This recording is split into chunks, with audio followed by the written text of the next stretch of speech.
All across the country, people are coming together to speed up what we can learn about health. The All of Us Research Program is calling on 1 million people to join us as we try to change the future of health.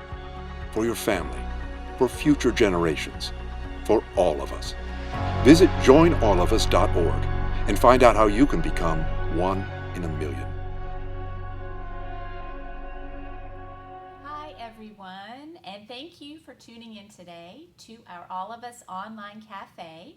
My name is Kelsey Mahaffey, and I'm the All of Us Project Director for 50 Forward here in Nashville, Tennessee.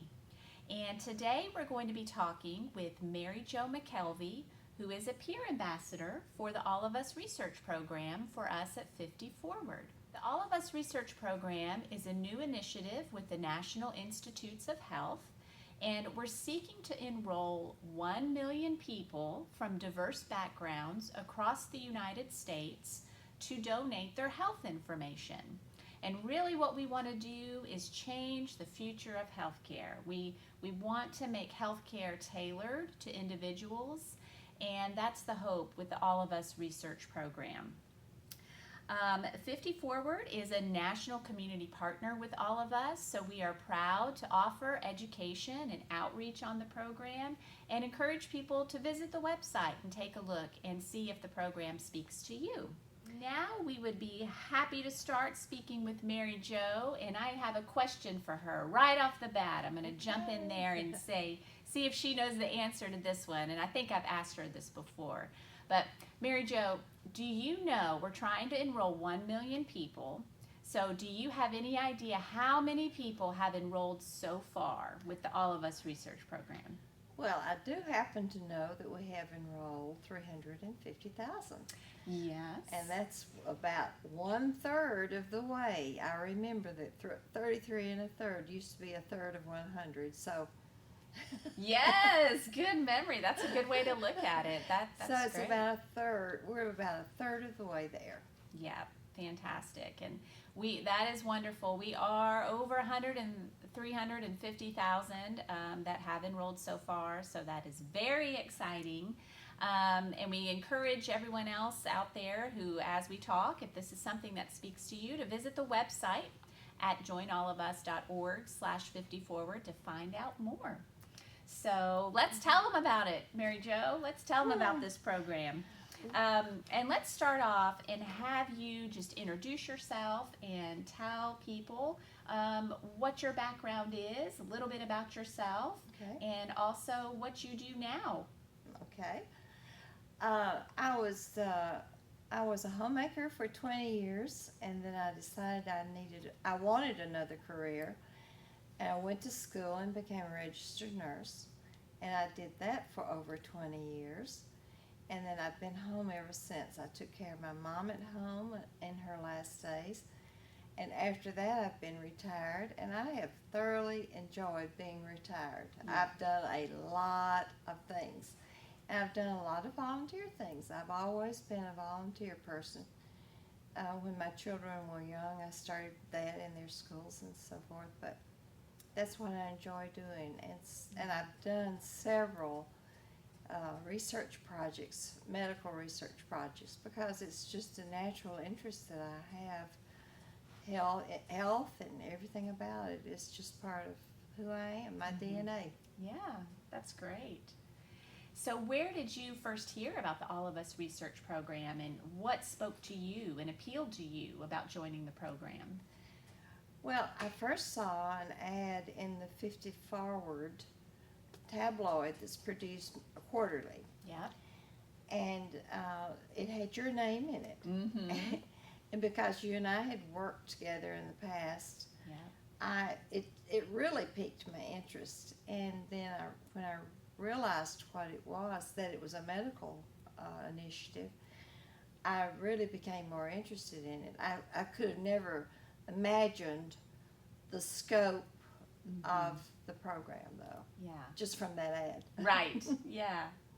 And I remember you telling me at the time that you had also participated in the pilot or pre-pilot even, I'm not sure what they called it back then, with Vanderbilt, when they were trying to gain interest or see what people would think about a program this scale. And Oh, you that's were a right. participant in that, weren't you? I sure was. We did an interest group. Focus group they call it. Focus group. Focus There's group. our word. About that, and we did it, and I kept waiting to hear more about it, and I kept thinking, what's happened with my input on that focus group? And then all of us came up, and sure enough, there it was. Yeah, that's really neat. I think that's really neat that we've got somebody that's been there at the ground level. I had no idea at the time. Yeah. So why don't you tell us some things that you think, especially since you have been involved in research studies before, what do you think makes the All of Us program different? Okay.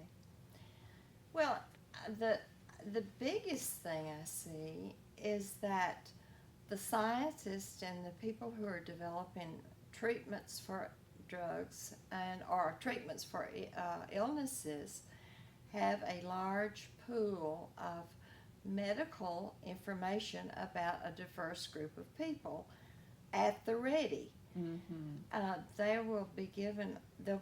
Scientists will be given entrance into the pool of data, and thus they don't have to go out and find the people that they need to participate in research projects. Mm-hmm. It'll be right there at their hand. It should cut out thousands of dollars of cost Right. in the process, Mm-hmm. as well as the time spent. And our scientists are right now with the COVID, they are on the front line.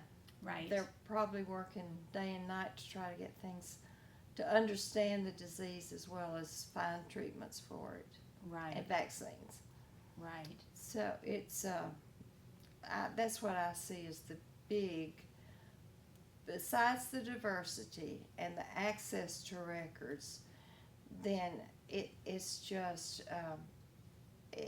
things can be developed that really fit the individual person. Right. Right. It's not just a helter-skelter, one-size-fits-all. So you have XXX. Well, you need Y. Well, no, Mm-hmm. not so much. Well, one size does not fit all. We're all unique. Our genetic structure affects everything we do, Right. including taking medicine. Exactly. Yeah, and that's so true about the diversity, and that to me is, you've probably heard me mention on this before if you've watched some of our other All of Us online cafes, but that is just so important and what makes this program so unique. And I love our numbers that we get to report, where we see the diversity numbers coming from that over 350,000 enrolled. Out of that number, over 80% are coming from underrepresented communities in medical research, and that's just awesome. That's wonderful. Yeah. It really is.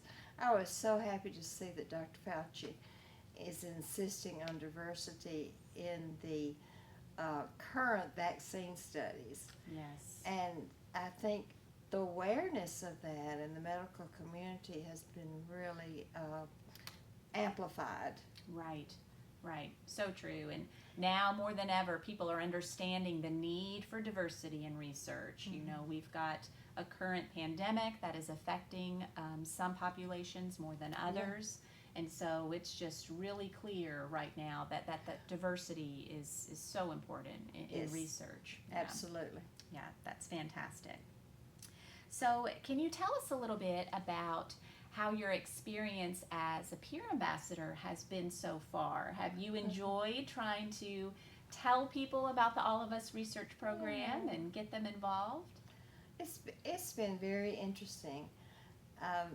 We have approached several people, and since we are targeting mostly people over 55, we have put ourselves in the places where those folks are. Yes. And it's been very interesting. the response is mixed. Mm-hmm. There are people that just don't want to be bothered. There are people that are afraid of it, and then there are people who see get the vision for it really easily, quickly, Mm-hmm. and that's been fun. And I've enjoyed meeting a lot of new people in my life. Yeah. I've enjoyed our peer group, Mm-hmm. and just the people we've met. It's been real interesting. Yeah, that's great. So when you're out and you're talking with people, what do you hear? What is it that you wish people would understand better about the All of Us research program? What do you think they might misunderstand? I think they may think it takes more time than it takes, Yeah. and it's not. We're not asking for a large time gift. The website that 50 Forward has done, that the NIH has done for this program, is amazing, Mm-hmm. and it's easily accessed. It's easy to read. It's easy to complete.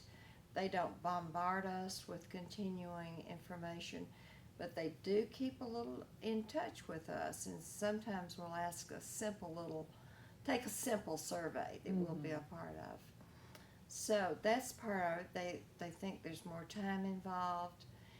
May think that they're fearful Yeah. of their information being leaked to whomever. I'm not sure who they think will use it, but that's one thing that the NIH has set up so carefully, Mm-hmm. is that the information will be highly protected, and the identity of the particular medical record will not be known to anybody.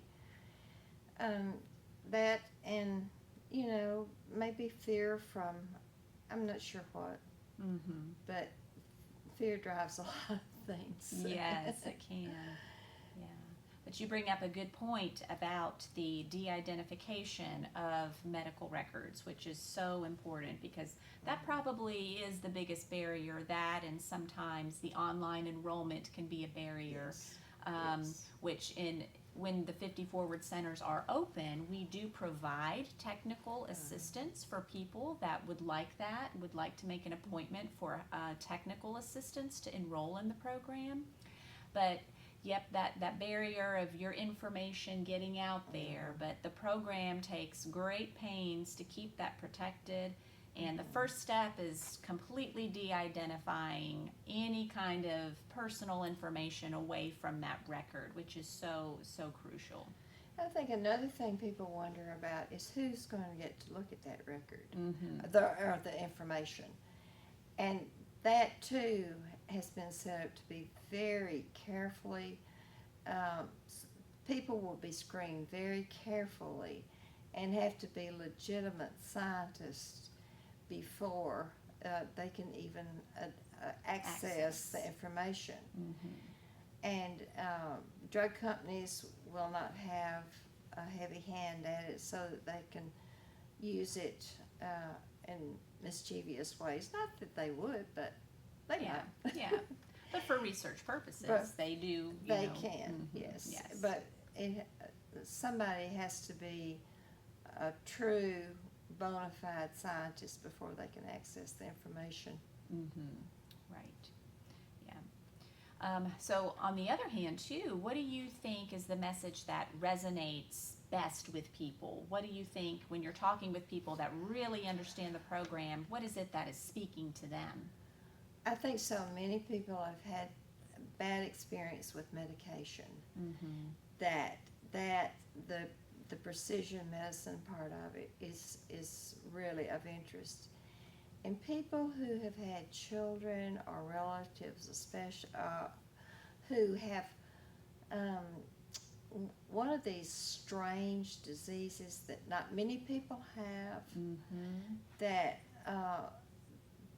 those folks really have to search far and wide to find out somebody else who has it or has had it or has had treatment for it. And that should be a big benefit to folks in that situation Yeah. where their loved one or they have one of these unusual diseases. Right, right. That's so true.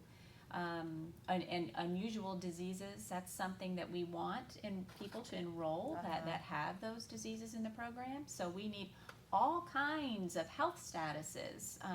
We need Absolutely. people that are healthy to enroll because we want to know why you're healthy. What is in your DNA code that might make you prone to better health than somebody who is struck down by 2 or 3 ailments or diseases. Right. So it's important to have diversity in all forms Absolutely. enroll in this program. 50 Forward is really trying to get the message out there to the age group of those 50 and over. And that is so important because, you know, sometimes I hear people say to me, they don't want me, I'm so sick, I have cancer, I have X, Y, and Z, and you know, the opposite is true. Right. We need you. We need to know why that is. Why did you develop that? What's in your DNA code or your environment or your lifestyle that may have played a factor in you contracting whatever disease you have. So diversity in all forms, yeah. Exactly. Yeah. I recently heard a commentator talking about the blue zones of the world where there's lots and lots of healthy people who live in these blue zones. So the beauty of that is, so now they're going to look at those and say, what do those people do? Yes. So all of us is sort of like that. When the researchers start looking at the data, they're going to find trends. Exactly. And the trends will be sort of like the blue zones. Yeah. They're going to find out why someone was or was not subject to having a particular disease. Why it all happened. Yeah. So that will be a big addition to our body of knowledge about medicine. Right. Yeah, it's exciting to think about what It is. discoveries are out there that we might be able to tap into with this information that we're getting with the All of Us research program. So I think that concludes our time today. And we really want to thank you, Mary Jo, for you're being welcome. with us. My pleasure. Yeah. I know you've got another video coming up where we're going to be talking about your enrollment in a COVID-19 trial for Moderna. That's so right. that'll be coming up too, so that's exciting. And we just want to encourage all of you out there that are watching, if this is something that has piqued your interest and you would like to find out more information, please visit our website at joinallofus.org/50forward. Of course, you can also find out information on our Facebook page and at 50forward.org for all things 50 Forward, as well as a link to the All of Us research program. And thank you for tuning in, and have a great rest of the day, and we'll see you next time on our next installment of the All of Us Online Cafe.